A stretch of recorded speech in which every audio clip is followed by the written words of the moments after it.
Direksiyonu şey. Ne ayrı bilmiyorum.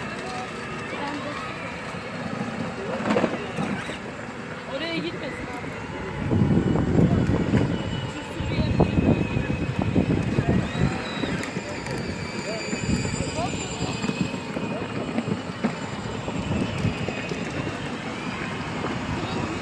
İkiye takayım mı?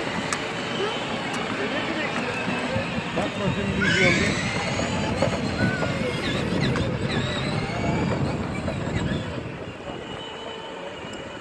Hayır, dönerken değil, düz yolda.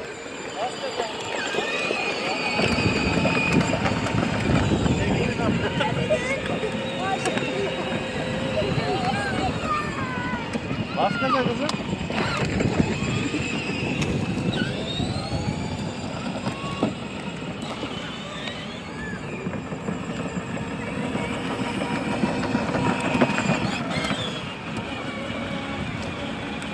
Yavaş, yavaş, yavaş.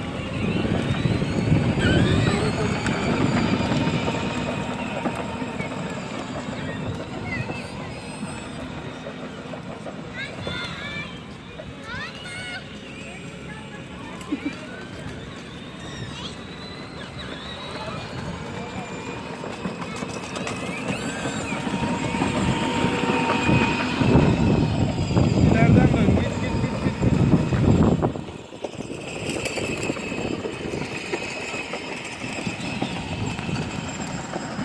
Dikkat et oğlum, dikkat et.